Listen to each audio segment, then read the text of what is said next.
భిక్ష అంటే ఏంటి? భిక్ష ఎందుకు చేస్తారు? భిక్ష ఎలా స్వీకరిస్తారు? భిక్ష విధి విధానాలు ఏంటి? ఏమైనా నియమాలు ఉన్నాయా? కేవలం సన్యాసులు మాత్రమే ఈ భిక్ష చేస్తారా? మరి ఈ భిక్షను ఎవరెవరు చేస్తారు? ఈ భిక్ష చేయడానికి ప్రత్యేక ప్రాంతాలు ఏమైనా ఉన్నాయా? అలానే శ్రీ శివసాయి సేవాపీఠం భిక్ష ఎలా స్వీకరిస్తుంది? స్వీకరించిన దాన్ని ఏం చేస్తుంది? ఇలాంటి సందేహాల గురించి ఈ వీడియోలో వివరంగా తెలుసుకుందాం. తెలుసుకునే ముందు శ్రీ శివసాయి సేవాపీఠం వారి అన్నదాన కార్యక్రమాన్ని వీడియో చివరి వరకు చూస్తూ భిక్ష గురించి వివరాలన్నీ తెలుసుకునే ప్రయత్నం చేద్దాం. భిక్షాటన అనేది భక్తుల్లోని అహంకారాన్ని, భేదభావాలను తొలగించి వారిని భగవంతుని ముందు సమానులుగా నిలబెట్టే ఒక అద్భుతమైన ఆధ్యాత్మిక ప్రక్రియ.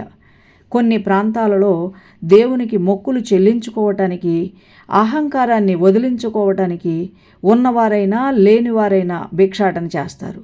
ఉదాహరణకి చెప్పాలంటే తిరుమలలోను, తూర్పుగోదావరి జిల్లా కొప్పవరం సత్యమ్మ జాతరలోను, దత్తక్షేత్రాలలోనూ ఎక్కువగా భక్తులు జోలి పట్టి భిక్ష స్వీకరిస్తూ తమ మొక్కులను చెల్లించుకుంటారు. జోలి పట్టడం వెనుక ఉన్న ముఖ్యమైన అర్థం నిరహంకారం, అంటే అహంకారాన్ని వదిలించుకోవటం. అందరూ సమానమనే భావన మరియు దైవానికి సర్వస్వం సమర్పించటం. జోలి పట్టి భిక్ష స్వీకరించడంలో మొట్టమొదటిగా మనకు గుర్తుకొచ్చే పేరు షిరిడి సాయినాథుల వారు. బాబాగారు భిక్ష చేసి వచ్చిన దానిలో మొత్తం వారు వీరు అనే భేదభావం లేకుండా పశుపక్షాదులకు, మనుషులకు అందరికీ సమానంగా పంచేవారు అని హేమాడి పంతు వాక్కులను మనం స్మరణ చేసుకుంటూ ఉంటాం.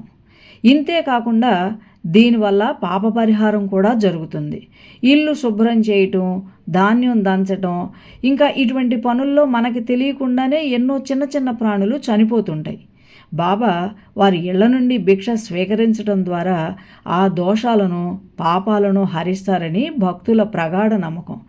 అందుకే ఈ జోలె ఎవరి ఇంటి ప్రాంగణంలోకి వెళుతుందో అక్కడ ఉన్నటువంటి నెగిటివ్స్ అన్నీ పోతాయని, మంత్రప్రయోగాలతో బాధింపబడేవారు కూడా వాటి నుంచి బయటపడతారని, ఏమైనా తెలియని సమస్యలు వారిని బాధిస్తుంటే అవి కూడా తొలగిపోతాయని, ఆర్థిక సమస్యలు తొలగిపోతాయని, అంతా మంచి జరుగుతుందని ఒక నమ్మకం. అందుకే బాబాగారు అనుసరించిన ఈ విధానాన్ని పూర్తి నమ్మకంతో శ్రీ శివసాయి సేవాపీఠం కూడా అనుసరిస్తూ వస్తుంది.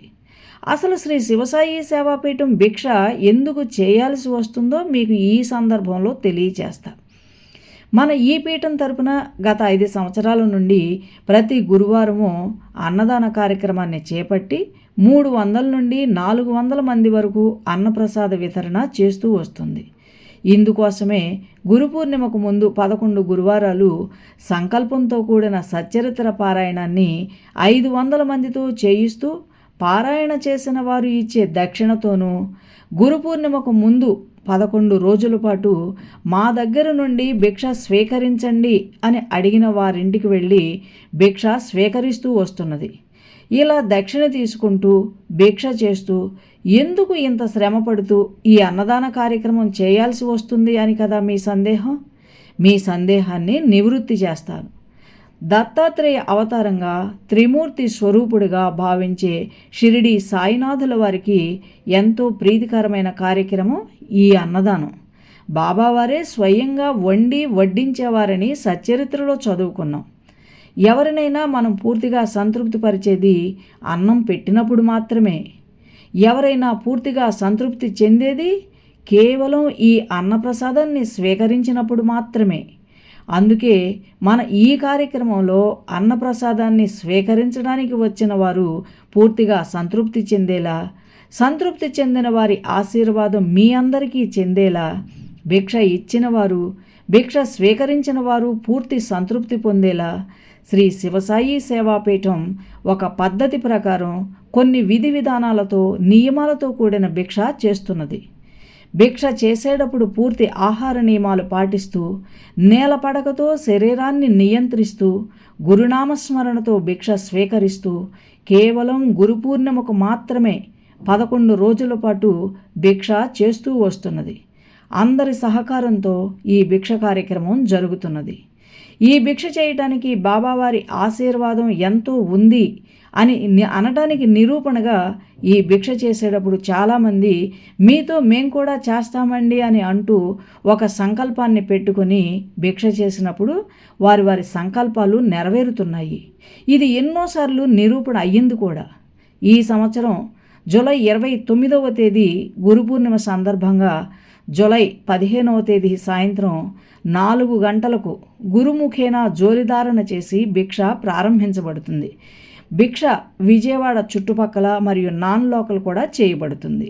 ఈ భిక్షలో దక్షిణ మరియు వంటకు కావలసిన పదార్థాలను అంటే బియ్యము, కందిపప్పు లాంటి అనేక రకమైన సరుకులను స్వీకరించడం జరుగుతుంది. ఇలా స్వీకరించిన వాటిని ప్రతి గురువారము జరుగు అన్నదాన కార్యక్రమంలో వాడటం జరుగుతుంది. అలానే భిక్ష ఇచ్చిన వారు కానీ దక్షిణ సమర్పించిన వారు కానీ మన అన్నదాన కార్యక్రమ ప్రదేశానికి వచ్చి ఈ కార్యక్రమంలో పాల్గొని వారు కూడా అన్నప్రసాదాన్ని స్వీకరించి తమ సంతృప్తిని, సంతోషాన్ని వ్యక్తం చేస్తున్నారు. అన్నప్రసాదాన్ని స్వీకరించిన వారి సంతృప్తిని, అన్నప్రసాదాన్ని పంచటంలో సహకరించిన వారి సంతోషాన్ని చూస్తుంటే శ్రీ శివసాయి సేవాపీఠం చేసేది ఒక సరి అయిన కార్యక్రమం అని భావిస్తుంది.